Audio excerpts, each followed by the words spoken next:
Today, the first habit, we'll be talking about taking responsibility for your life. What we say matters, your circle of influence, and circle of concern. Right? So these are the things that we're going to be talking about today. Right? And as we get into it, we're actually going to dive into each one of them. And so, like, taking responsibility for your life. It kind of goes back to what we were talking about last week when we were talking about God's greatest gift that God gave us was the freedom of choice. Now we're actually going to dive in to what does that look like, taking control over your life, right? Or take not control, but responsibility for your life. Meaning that we're not blaming nobody else for our stuff no more. We're not like, if from this point forward, right, anything bad that happens, we have to take responsibility for it because of the choices that we make, right? And if we're making poor decisions, then unfortunately, bad consequences come with it. And we can't blame nobody, we can't blame the situation, we can't blame people for holding up to the standards that they have already set, right? If we ourselves are unable to take responsibility for our actions. And what that means is that if we slip and fall, that's fine. Right? Are you willing to learn from that mistake, get back up, and keep on moving? That's the real question. It's not about, oh, well, I fell and they gave up on me, right? Or I messed up one time and all of a sudden, right, like they don't want to help me no more. That would never be the case. It's okay if you fall and you stay down and you continue, right? It's like, is that person really learning? All right, because again, this house and what we're trying to do here is a transformation from one point of our life to another point, and the only way to do that is to equip you with tools. Not to tell you how to live your life. That is not what we're doing. We are not telling you how to live your life. What we are doing, we are just shining light on some stuff, right? And saying, hey, here goes some tools that you can utilize, right? To be able to better equip yourself. I'm not a product of my circumstance. I'm a product of my decisions. Our circumstances, so where we're at in life, whether we're homeless, whether we're on the streets, whatever, our circumstance, right, our status in life does not determine our decisions, right? Because I am a product of my decisions, so I choose what I do. I can't choose what other people do, or situations, or jobs, or employers, or organizations, or anything. I can't choose what they do. But whatever they do, that doesn't make me, right? My actions make me. Be responsible. You are always responsible for how you act, no matter how you feel. Someone create their own storms, then get upset when it rains. How many times have, and being truthful, right? You ain't got to answer, just think about it. How many times have you been the creator of your own storm? Self-sabotage is a real thing. People don't know. They don't believe that self-sabotage is a real thing. What I mean by self-sabotage is when I was out in the streets, anytime something good was happening to me, right? Oh man, I'll blow it up with the quickness, bruh. And it wasn't because I didn't want what was good. It was because I'd had it branded in my mind that nothing good can come to me. And because nothing good can come to me, what's happening right now isn't gonna last. So if it's not gonna last, why not just blow it up? And then what happens is I get kicked out somewhere, or I'm not allowed to go back somewhere. And then I get mad at the people for not allowing me to come back. I blame the structure or the leadership because they decided to make a decision to not allow me to go back somewhere, right, that was helping me. But because I blew it up, now I flip it around and like, oh, you know what? It wasn't my fault. I didn't do it. See, this is what I'm talking about. Y'all gave up on me. Y'all, and it's an outward thing. When in reality, we ourselves created the storm, right? So we had a gentleman go to T.H.U.G.I.N, and this was like when I first got there. And the individual like started like really just wigging, right? Cussing out everybody, knocking down doors, right? Like I'm talking about like really just tearing up stuff. It was like my first couple of days there. They made a decision not to allow this person to come back ever again. All right, y'all never met him. And then the gentleman turned around and decided he saw me at my new job now and came over there and blamed me for him not being able to go back. And I'm like, dude, are you serious? Like, you don't remember how many times we asked you to calm down? How many times we pretty much begged you not to act a fool? But you chose to go down that path. And because you chose to go down that path and the consequences came back, now you're mad, not at yourself for the choices that you made, but at the people who made a decision that you can't come back. For real? To me, that doesn't make sense. Now, if the gentleman would have came back and be like, hey, you know what, man, I messed up. I shouldn't have talked to y'all like that, I know that I got like kind of in my feelings or whatever, but I'm willing to work on that. They would have let him back in. But that person's been banned for over a year now. And then won't go back to even try again simply because like he feels like there was an injustice done to him. But I don't know what the injustice was, right? Because I was there. But that's what creating your own storm on a dramatic scale looks like. Like, that's dramatic. Something a lot smaller is making like smaller decisions that you know for a fact you shouldn't be making. But you keep making these small decisions, and then when you get confronted about it, you get mad. And then when you get mad, then it blows up. Once it blows up, then it becomes a problem. Now that it's a problem, now everybody's feeling funny. And when everybody starts feeling funny, then it's like, oh, well, you don't want me here anyway, so I'm just gonna dip.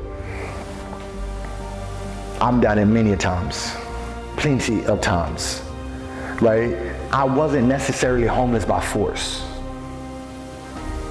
Not in all circumstances, right? In a lot of circumstances, I was homeless by choice because I was somewhere where it was good, but I didn't think it was gonna be good for me. So I blew it up, right? What we do matters, right? Proactive people, reactive people. So just by looking at this, in what category do we find me? I find myself going back and forth sometimes, even to today, right? There are some times when I'm reactive. I'm a reactive person, right? I try every day to be a proactive person, but I do find myself in the reactive stage at some points in my life, even to today, like right now in my life. So just look at it, right? Read it, right? So proactive, don't blame. Proactive people don't blame. Proactive people don't blame, meaning that they do not find fault outside of themselves. Proactive people choose their responses, meaning that no matter how I feel, I will stop and think before I act. Right? I'm gonna stop and think before I speak. I'm not just gonna speak just to be speaking. Right? Proactive people own their behaviors. If I mess up and I do something wrong, I'm gonna be, and I say it this way, but I'm gonna be a man and I'm gonna say, hey, you know what, I was wrong. I apologize. That is the hardest thing for a man to do, is to walk up to somebody and say, hey, man, I am sorry for the way I treated you. That's hard, bruh. I don't know about y'all, but for me, it was hard, right? Proactive people take responsibility. They take responsibility for their choices, their actions, the things that are going in their life, good or bad. They feel like, hey, I am responsible for this. I'm taking responsibility for what's happening right now. And by taking responsibility, what that's saying is that I'm learning from my mistakes, right? I'm owning up to what I did wrong. And I'm saying, hey, you know what? I'm gonna take responsibility for that. Yeah, I did that, right? But then also coming back around and saying, well, now that you fronted me out about it, what can I do differently to not do it again? A lot of times we don't even want to ask for help. Like, bump asking for help for what? Why would I ask for help when I've been asking for help my whole life, and every time I ask for help from people, nobody want to help me? So you're talking about ask for help, but I'm only gonna get the same thing from you, the same thing that I got from everybody else. So why would I ask for help? That don't make sense. Well, it does make sense, because if you don't ask for help, how do you not know that the person that's sitting before you can actually help you or not? And then I was just telling my brother right now when he left, right, because he's struggling right now. Like, he ain't even got the money to pay his bills. And he's stressing hard. And I told him, I said, nah, bro, like, man, you need to start taking responsibility for yourself. You're not living in my house no more, right? You're not living in a cushioned place where I'm taking care of everything. Now you on your own, bruh. And you need to step up and like prioritize yourself. Stop finding blame. Stop sitting out the house smoking weed and playing your video game. Get up and go find a job. Get up and go find some day labor work. Get up and go and hustle and grind for your roof, because if not, you're gonna lose it. But the one thing that he likes to do, he likes to isolate himself. He gets into this headspace where he wants to isolate himself and just like, hey, I don't want to be around nobody. But I love my brother to death. But at the same time, the same thing I tell him is the same thing I tell anybody else. If you isolate yourself, you are going to self-defeat yourself, period. You are going to be self-defeated.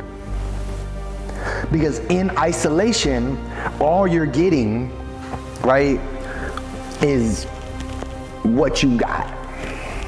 That's it. You're not gaining nothing. You're not learning nothing. You're not building nothing. You're only getting what you got, period. And I said, man, stop isolating yourself, man. Build your family. Reach out to people. Ask for help. I know you ain't used to doing it, but ask for help, bruh. You need to ask for help, bruh. Open up your mouth and ask for help. It's not comfortable feeling like you're needy. It's not comfortable feeling like you're always asking somebody for help. But there's going to come a point in time when you're not going to ask nobody for help no more. You're actually going to be in a position to help somebody. Reactive people blame others and things.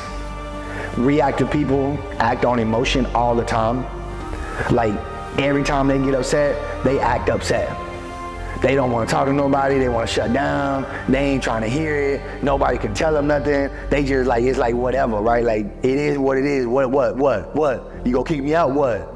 Okay, and right? It's like, all right, bro, whatever. Slow down. Just calm down real quick, right? All I'm doing is asking what's wrong. But sometimes, right, reactive people will act out of emotion. Reactive people have a victim mind mentality. This is deep. A reactive person feels like they are always getting done wrong.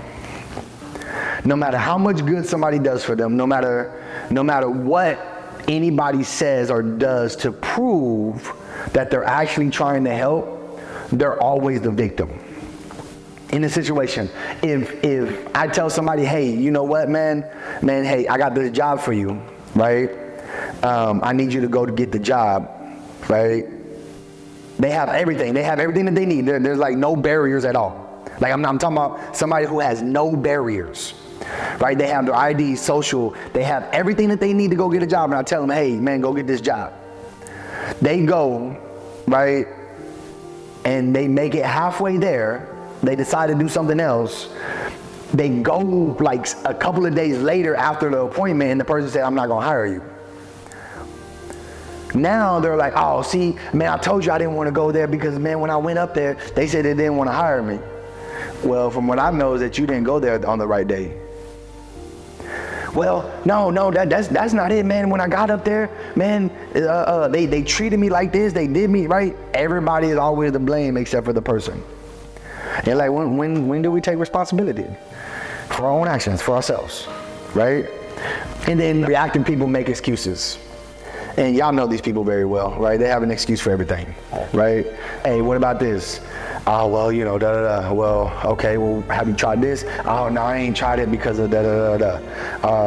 Have you gone over here? No, I didn't go over there because of this, and this. There was all these barriers, all this stuff, all of these reasons.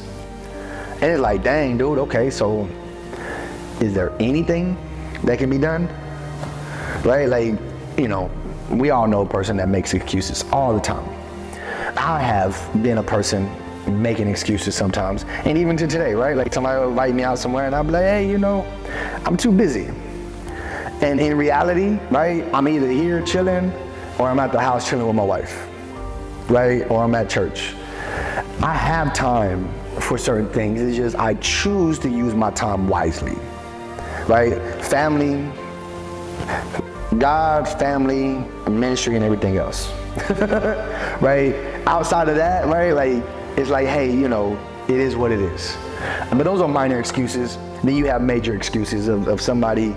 We was dealing with a lady at my job that is like, man, for about a year, we've been trying to get this lady an ID. And all she has to do is just literally walk up to the ID place with the check in her hand to get her ID. And there's like absolutely every possible reason there is that she can't go up there. Crazy.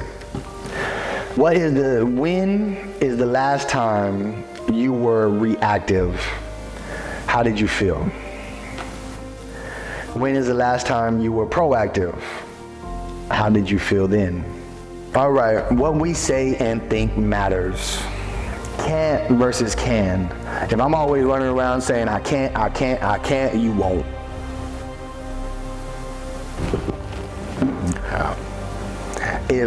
And not to like, you know, because I know you just used the word, but like the word I don't know or yeah, it stops the progress of growth. Because a lot of people use the word I don't know as a way of getting out of answering something, right?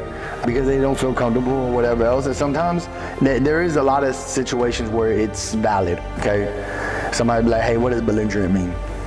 What is the definition of belligerent? Shoot, I don't know. Right? I'm not avoiding the question, right? Like, man, I really don't know what belligerent means. I do.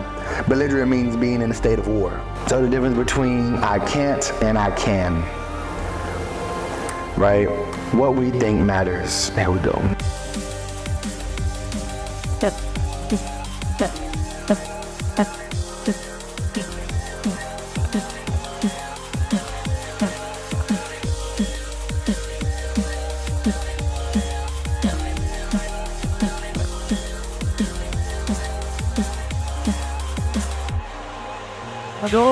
File me metal, file me jewel, file me metal, file me jewel, file me metal, file me jewel, file me metal, file me jewel, file me metal way, file me jewel, file me metal way, file me jewel, file me metal way, the way, and then file me, I never do the file me jewel, to the dog, but speak jewel, so fucking do those, on stick. No, funds of it, don't worry about flies, then Joel, no, fine, spam that don't fall, flies, but cold, no, fern, quick, don't, flies, spam, oh, don't find the way I don't slow, flies, quick, don't find the way, don't skip, go on down, don't read the don't slow, but.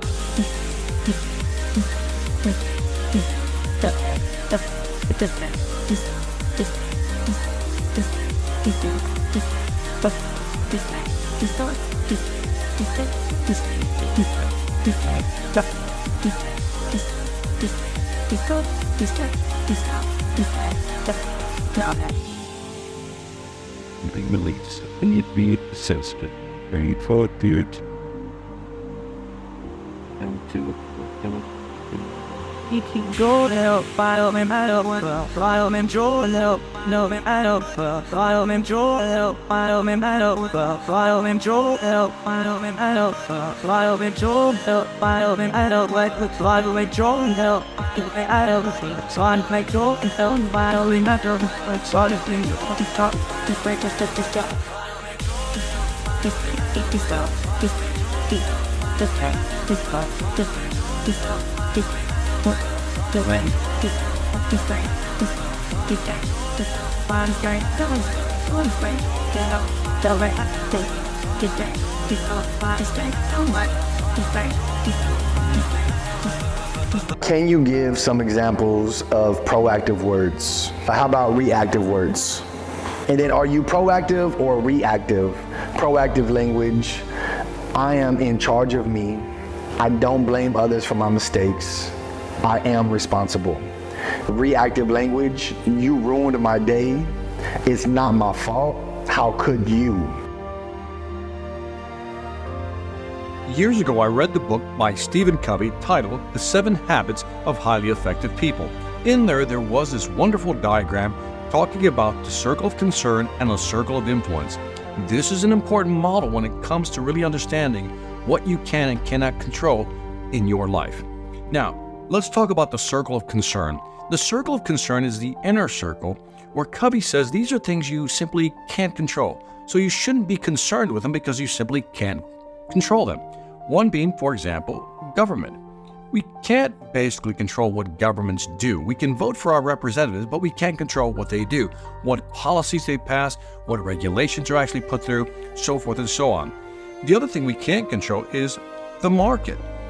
Whether it's up or down or even sideways, we can't control that. Whether prices are up, prices are down, we have no control. If you're working for a company, sometimes we can't control what's happening within the organization. We simply do not have the power, leverage, or influence to control what's going on in the organization. So knowing that you can't control these, Covey suggests the following. Why don't you focus on things you can control? That's called the circle of influence. That's the outside circle. And there are several things you can control. First is your attitude. Your attitude is basically how you see the world, how you see your situation. You can control that. The second thing you can control is your behavior. Now, your behavior are the actions you take to achieve whatever end goal you want to achieve. So in other words, when we talk about tasks, getting things done, you can control those actions.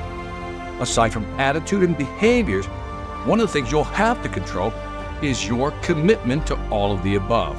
By that I mean, if you make a decision, that's your attitude, to achieve something, you take the proper behaviors, then there has to be a level of commitment that you can control to make sure you achieve your end goal. If you control your attitude, your behavior, and your commitment to those goals, at the end of the day, hopefully, your dreams will eventually come true. By the time you leave here and you move out, you're gonna have your own nice little library, right? Because these are gonna be your books. Yeah. And so these are gonna be your books, right? And you can write in them, you can market them, you can learn from them or whatever, right? So we're actually gonna do this twice. So we're gonna go through this series this time and then we're gonna go through it again, right? The second time we go through it, I'm gonna actually have the workbook that we're gonna actually work through, right? And we're gonna work through the workbook. What can you control?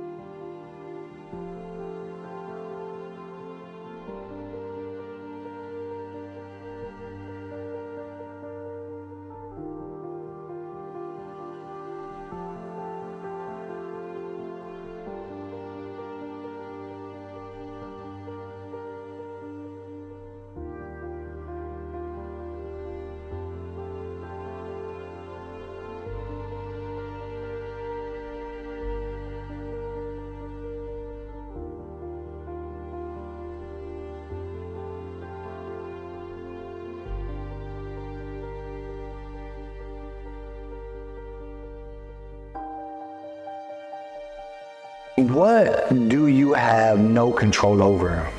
You can't control your job, right? You can't control what happens outside of you. So anything outside of you, whether it be you driving in a car and somebody else is driving drunk, you can't control that person driving drunk, right? I can't control the weather, right? These are things that I have zero control over. I just got to live with it. If I'm working a job, I can't control what my bosses do or don't do. You know what I'm saying? Because they're making decisions. I'm just here as an employee to work, right? So they come in one day and they're just like, hey, you know, we got to lay off some people and you're one of the person that I got to lay off. And I'm the person that they got to lay off. I can't control that. You know what I'm saying? That's out of my control. What can you use from this lesson? Man, one thing that I love about this is the circle of influence, the circle portion, right? The things that I can't control versus the things that I can control. I try to wake up every day and like, okay, and what I know I'm gonna end up in situations that I don't have control over, right? How can I deal with that? How can I still feel confident to walk out of that situation knowing that I did the best that I could?